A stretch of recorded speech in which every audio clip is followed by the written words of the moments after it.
Excuse me.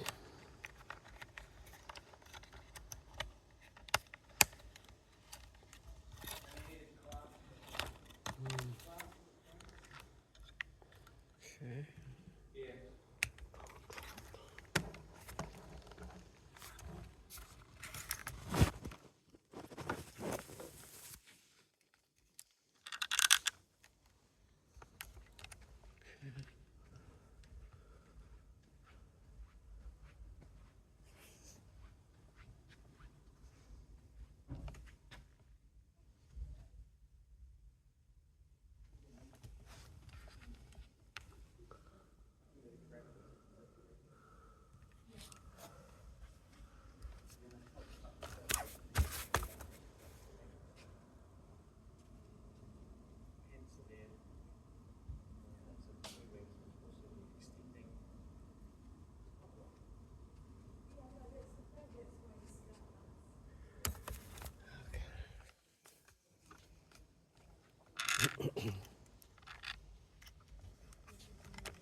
Oh, it's okay.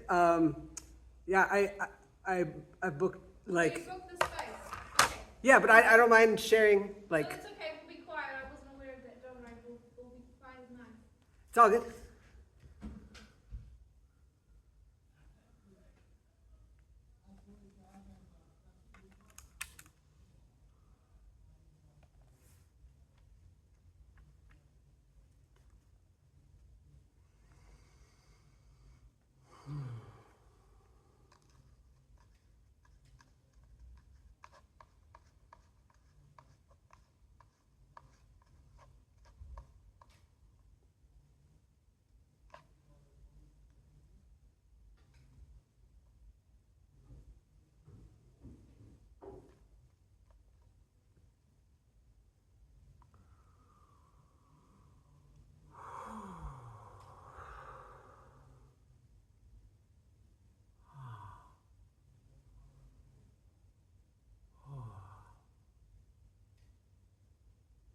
Okay.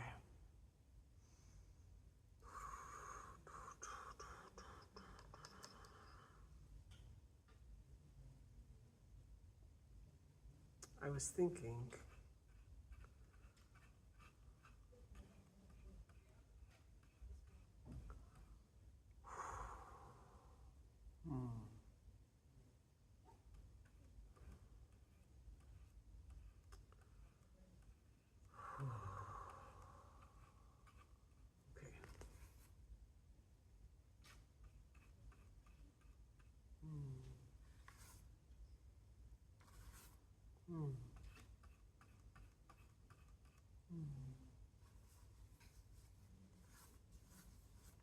Okay.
I thought that.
No, no mama.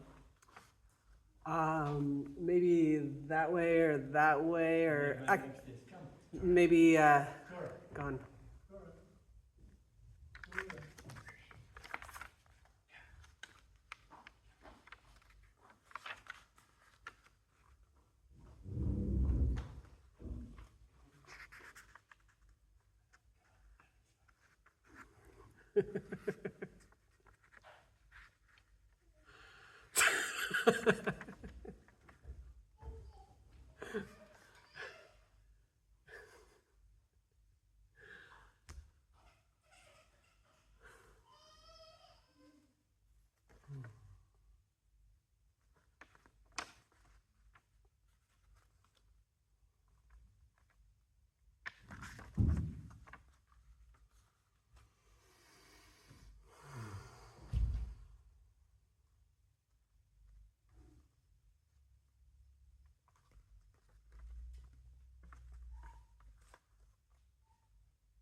I wasn't expecting anybody to be here.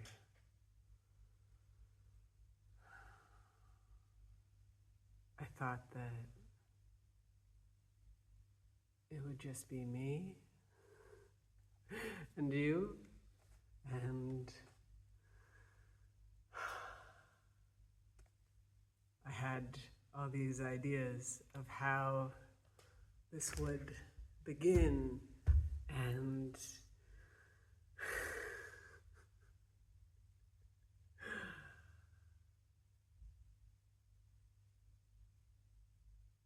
life is usually full of surprises and the unexpected. And I was planning to talk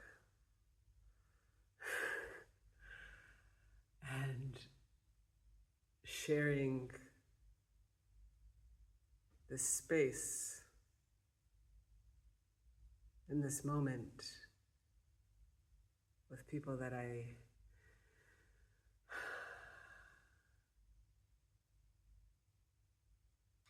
I've never met before. I felt my voice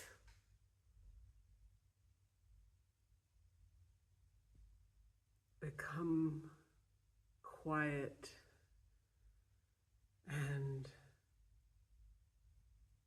especially as I heard somebody over here that I was not expecting. I became silent with my voice.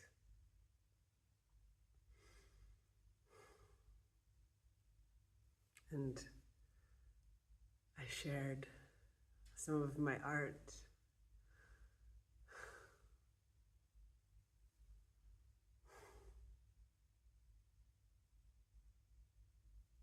For so much of my life, I was afraid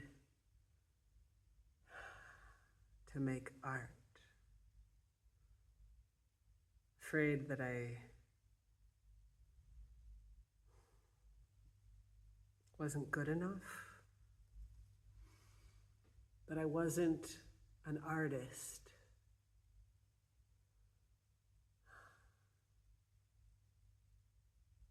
That I was bad at art.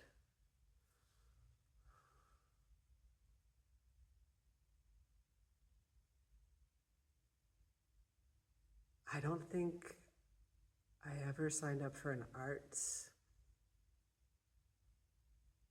class or a drama class because I thought I wasn't good enough and I was afraid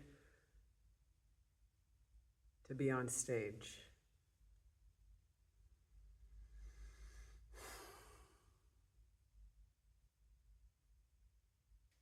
And class is where you're supposed to learn to take up space, learn to share your voice. And as somebody who was afraid to have a part in the play,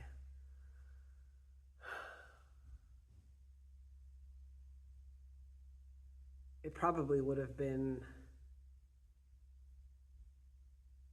a huge growth opportunity to have taken that class. And sometimes we do what feels within our comfort zone, and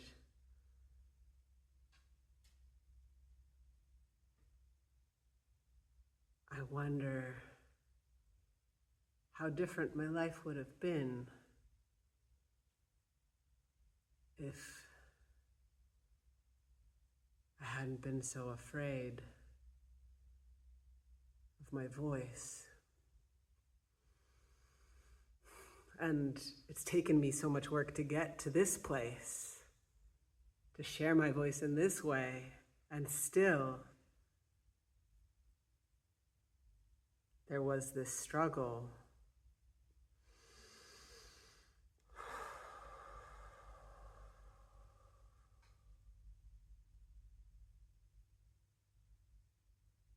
And my experience of this space, now that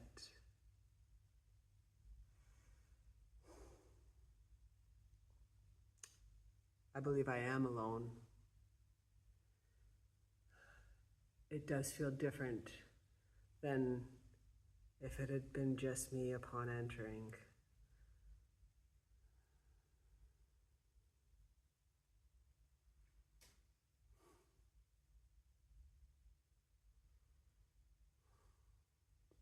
And I didn't want to compromise anybody else's access to the space while knowing that I could not speak freely, at least on a psychological level, sharing this space.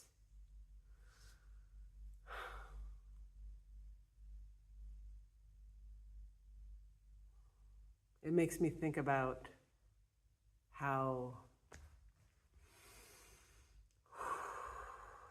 for so many of us, the different parts of ourselves that we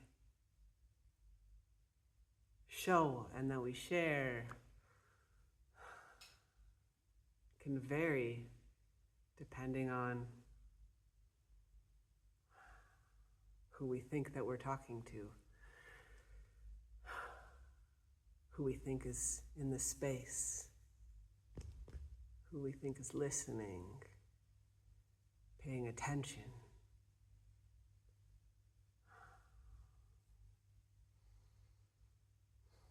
Today, I want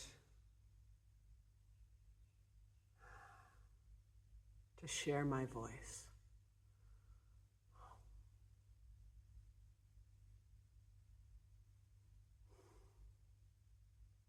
Today, I want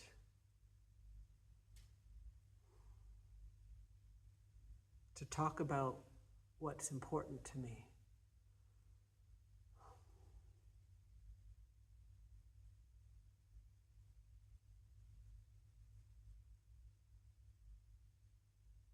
Today I want to express myself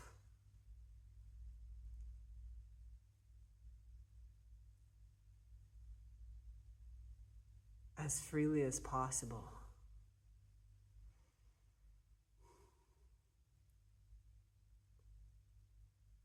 So much of my life I have lived in fear and have kept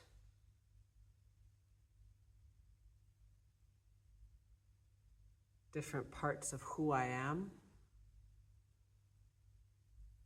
hidden.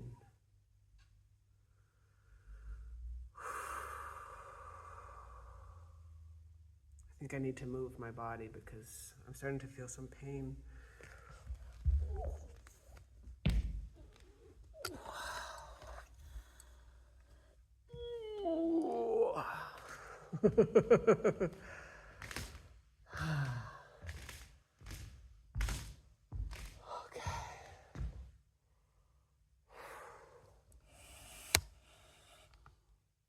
I am not sure exactly where to go or what to do. This is not exactly planned. Would you like some water?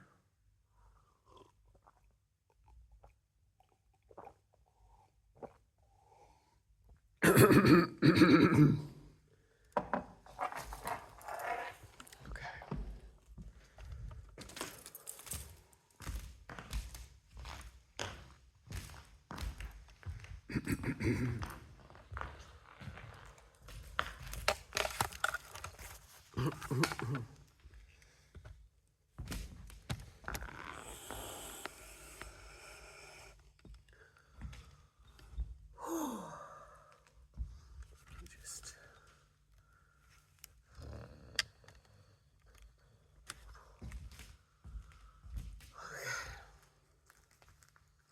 this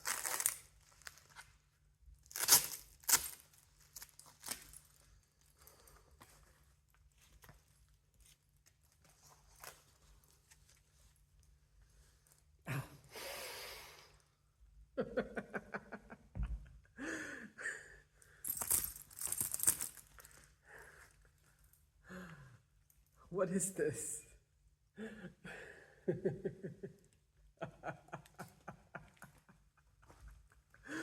What is this?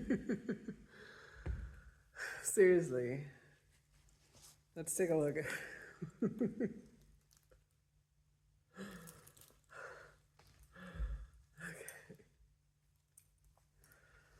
This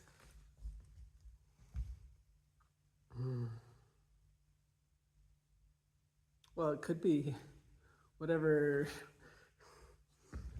It could be a number of different things. I can show you some of the ways that I might experiment with it.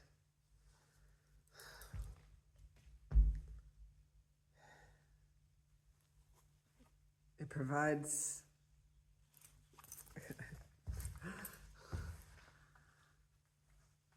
a visual representation of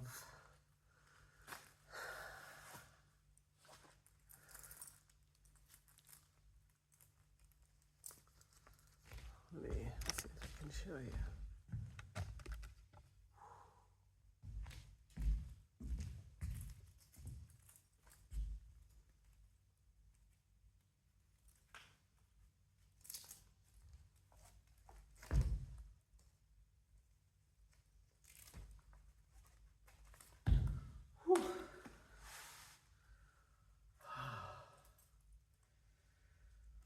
Tension, resistance. Whew. This is not easy. to do. It's actually quite difficult.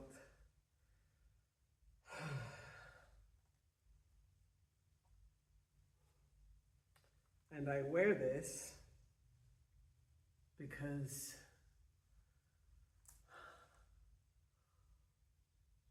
what I've learned along my healing journey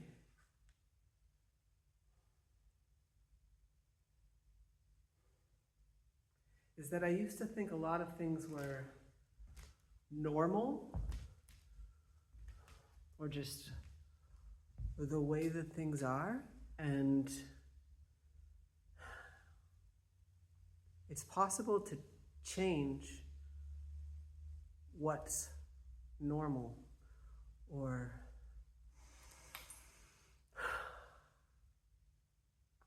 people change, things change, I've changed, I'm on stage, and a former version of myself would have never done this. And I might even do other things that in the past I never would have even considered a possibility, because I was living my life making decisions out of fear.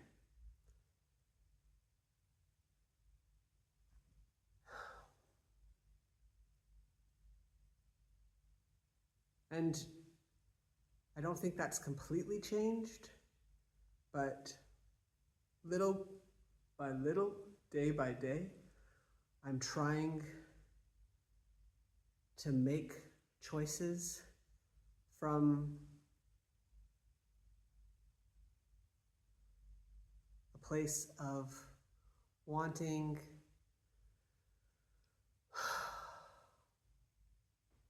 to live in line with my values, wanting to make this world a more loving place for all of us to be who we are, to express what's in our heart, to love,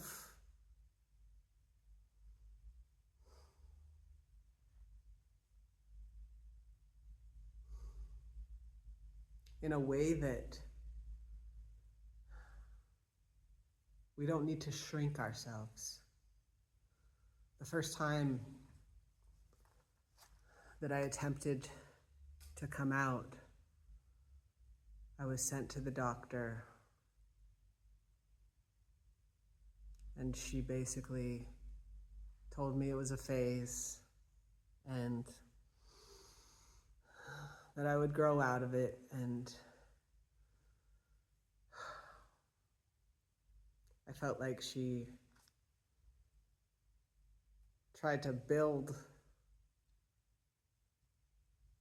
another closet around me as I was trying to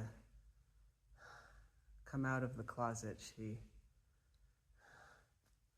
basically built an even bigger one around it, and I let her. And for years after that, I was living in that bigger closet.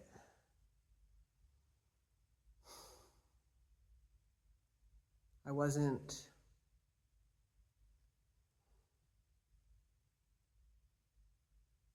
able to be who I was. And because she was a doctor,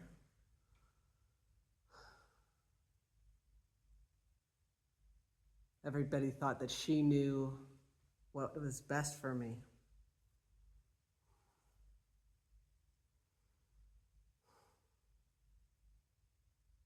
And back then, there wasn't an awareness of how to be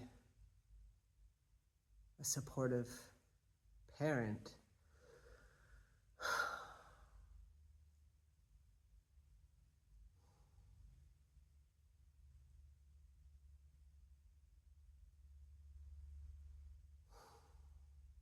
And today, I think there's a lot more resources that are supportive and resources that are not supportive. There's a lot more people talking, a lot more voices that feel like they have something to say, and some of the voices are aligned with love and with supporting us to express who we are. And some of the voices are about trying to build an even bigger closet to contain the parts of us that are magical and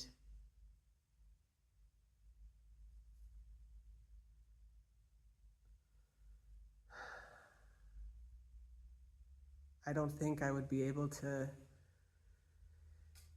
experience magic if I was still living in that first closet or the second closet.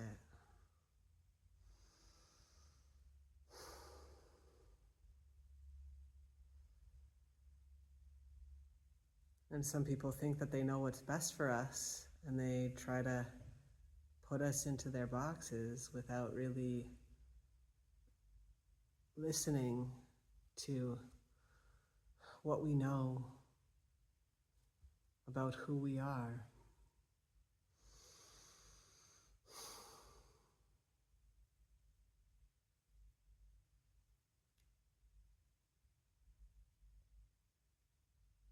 I think a lot of those people are also living in fear, afraid of what other people will say, what other people will think, what other people will do. And I do have anxiety about all of those things. And today, I believe I have this space to express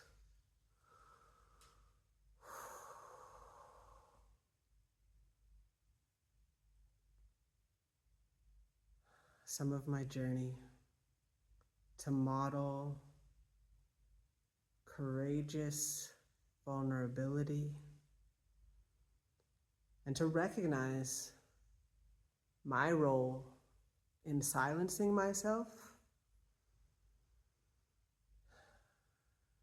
and the potential that we have to connect with ourselves, to connect with our voice, and to share that in small and big ways, little by little, moment by moment, my little watercolors.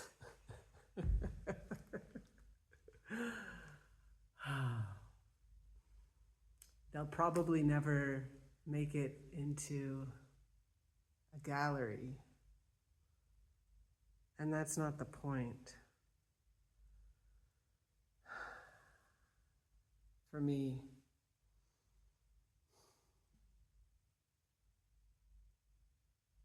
my intention is to practice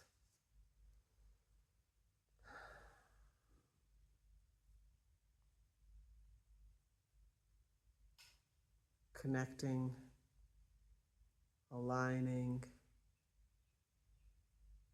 and expressing.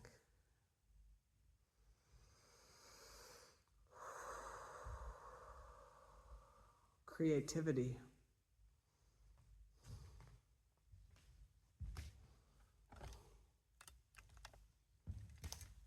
There's something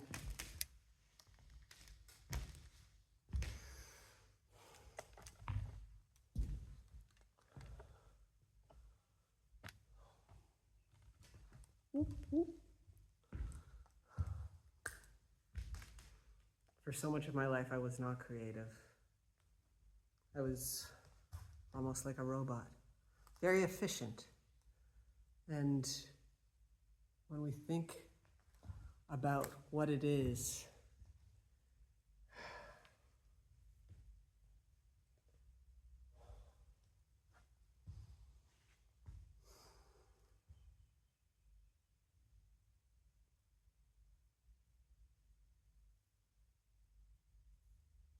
I need a moment, 1 second.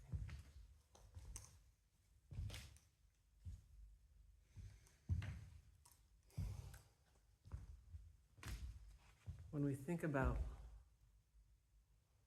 my nose is so itchy. I don't know why. Maybe I have allergies, or maybe, I'm not sure. But either way,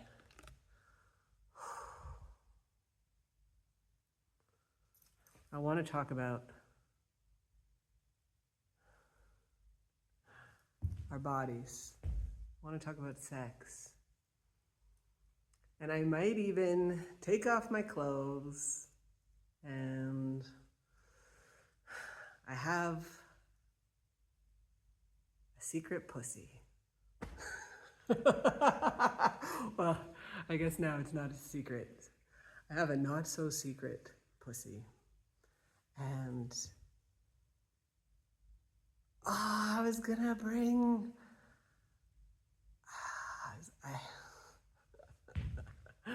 okay, so I'm trans.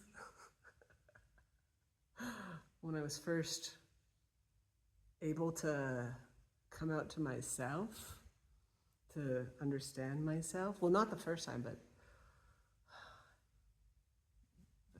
the first time that I was really able to embrace that part of myself and not run away from it, I thought, okay, I'm going to need a penis. And I went online and I bought one. And I got a really big one,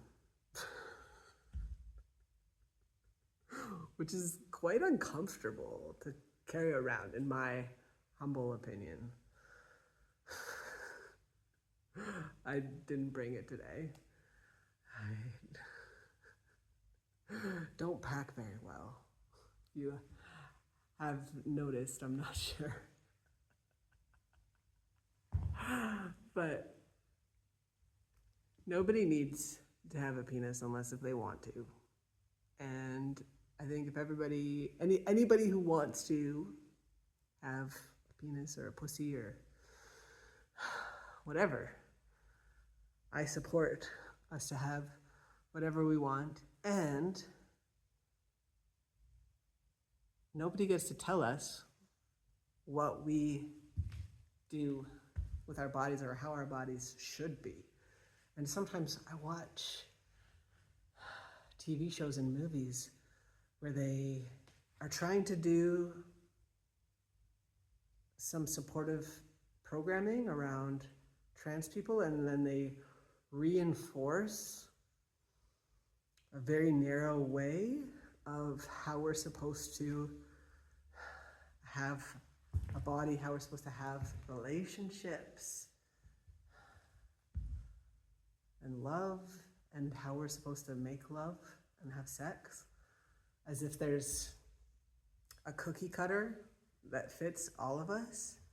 And I'm here to say the cookie cutter does not fit.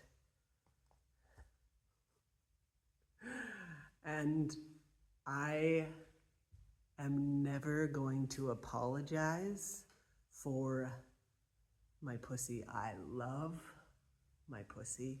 It is magical and sacred, and I don't want to change it.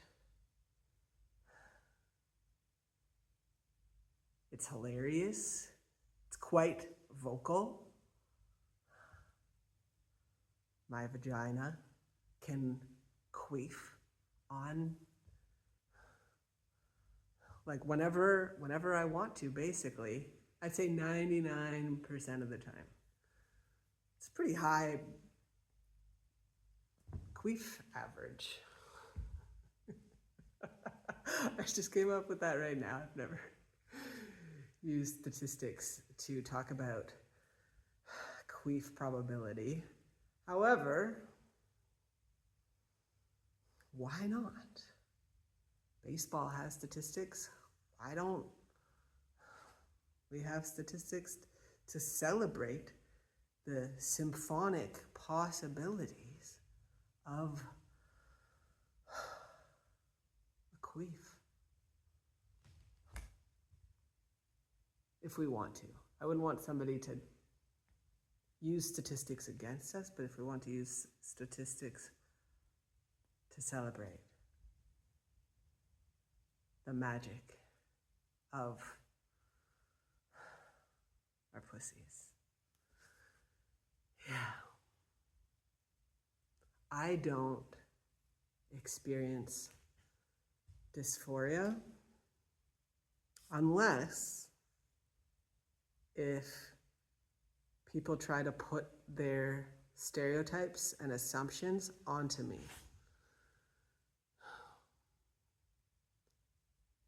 In my experience, dysphoria is caused by the social attitudes that do not celebrate the miraculousness of our bodies.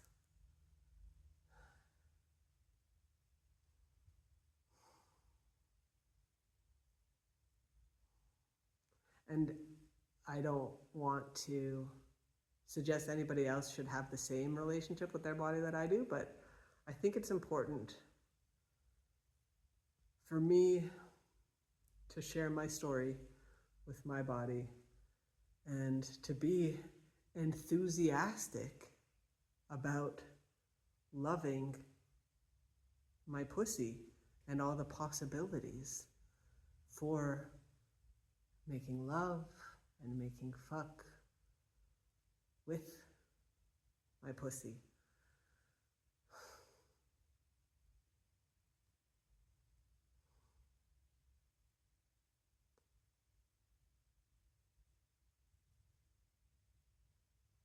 I love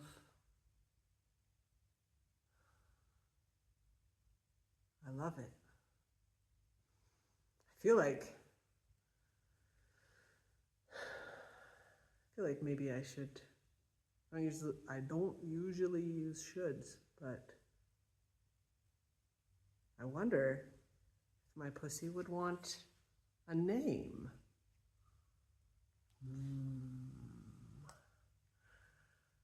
I'm gonna have to think about this. It would probably be a good idea for a number of reasons. However, to choose one on the spot feels like a lot of pressure. In the interim, I would like to name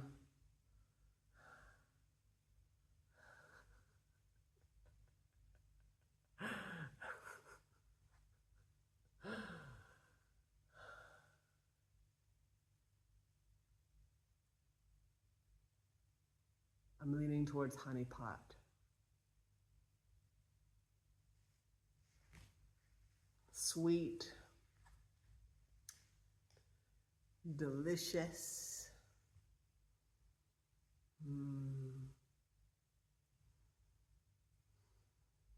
Although, how about honey ocean?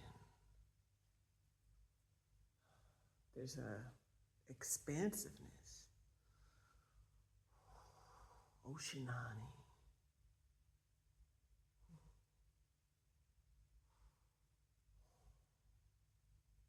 I'm gonna Honey Creek.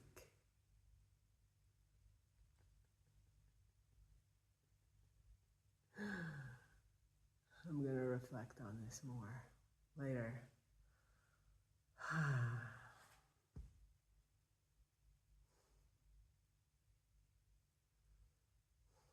What I would like to do is a ritual to practice loving myself, to practice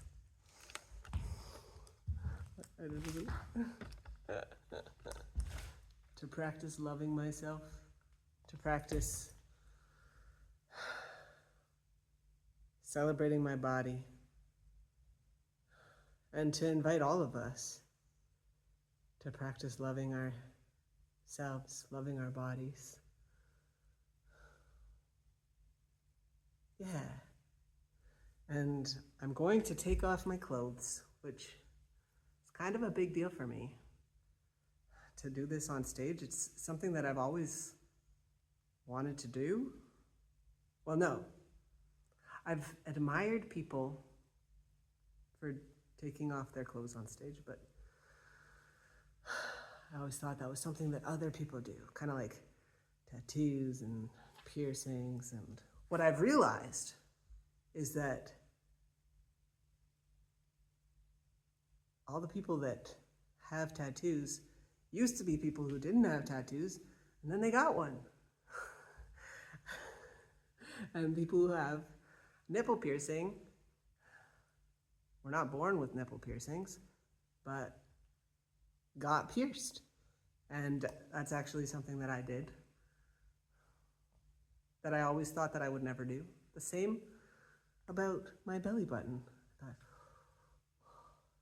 how do other people do that? And I went into a piercing shop and I asked, and I got pierced. It was quite straightforward. I did a lot of looking at the different options and doubting myself, and then eventually I became somebody with body piercings.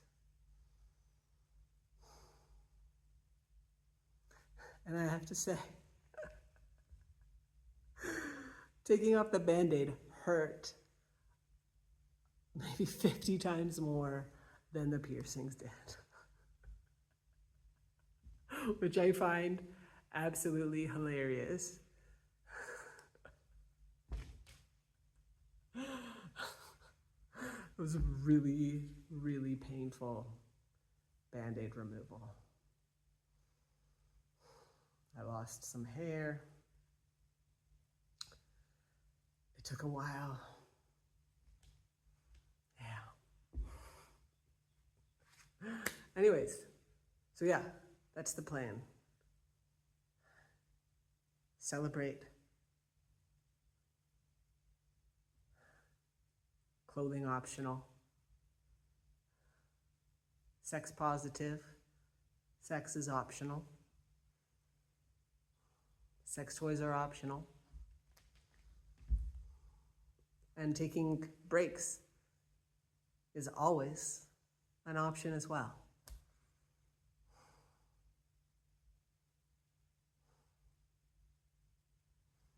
Ultimately, what I hope to do is to support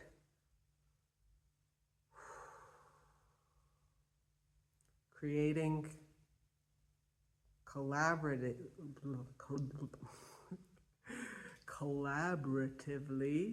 a culture where we practice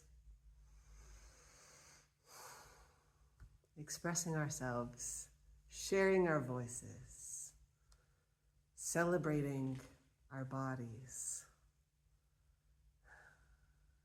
having space to talk about what's in our heart, to talk about our anxieties and our fears, to talk about our boundaries and our desires and what consent means, what it feels like, what it looks like, what it sounds like.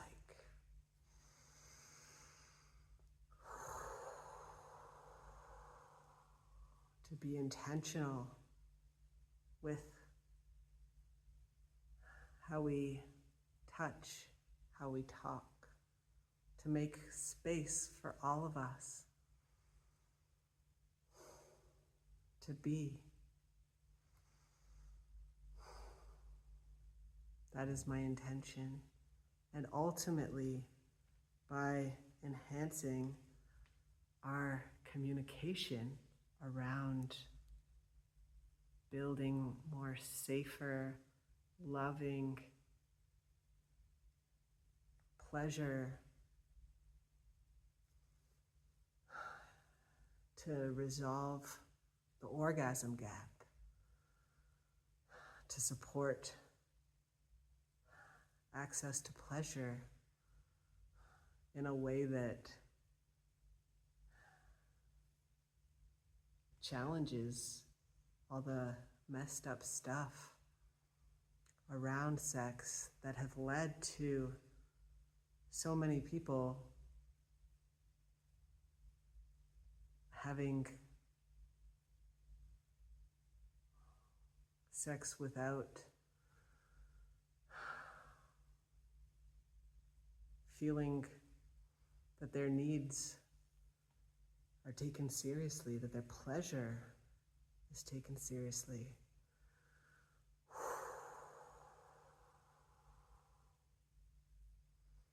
And if you're not aware of what the orgasm gap is, if we were to look at the statistics around pleasure and orgasms between men and women in straight relationships,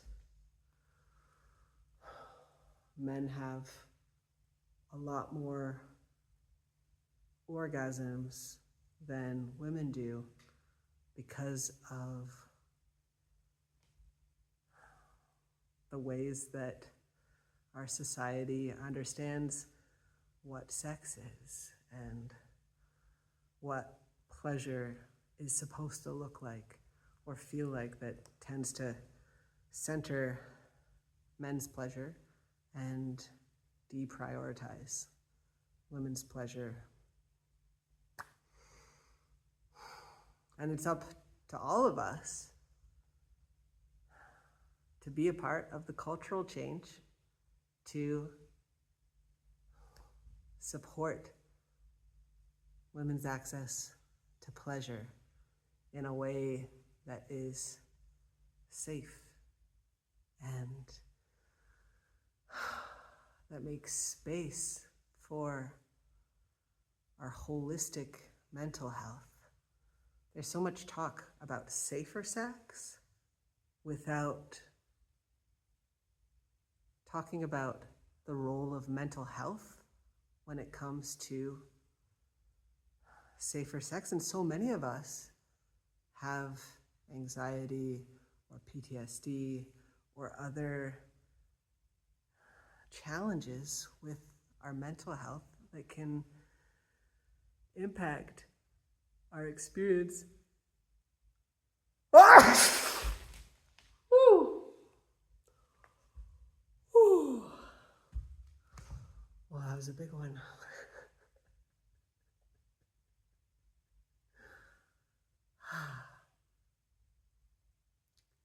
It's so important that there's space for all that we are, including the parts of us that are vulnerable,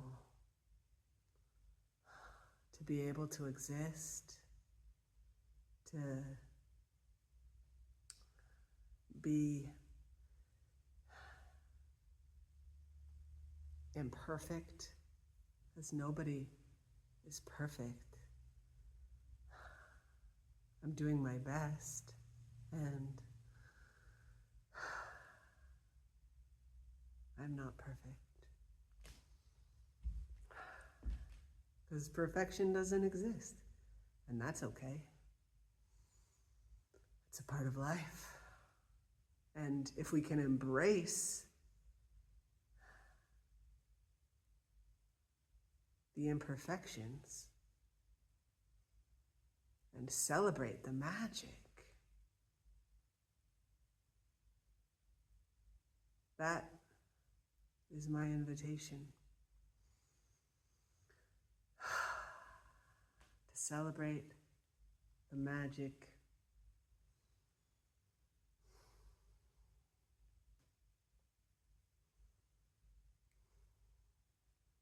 to experiment with removing our clothing and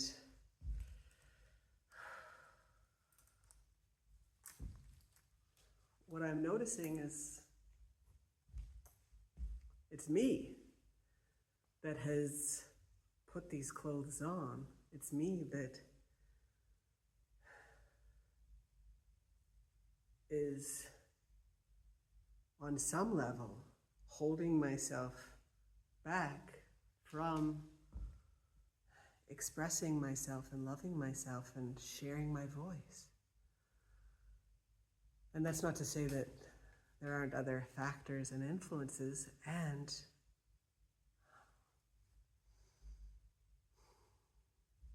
I have a responsibility to myself to let go of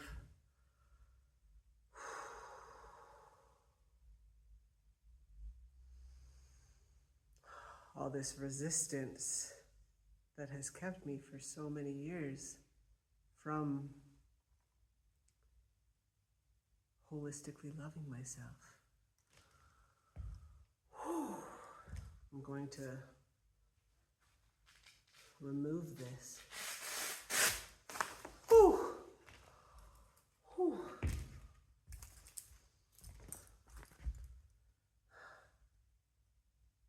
So many years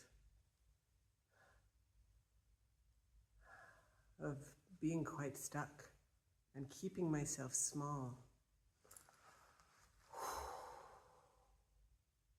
Today, I'm gonna drop these and do a ritual of love, of play, of art. Would you like to join me? Okay. This might take a little while. Woo!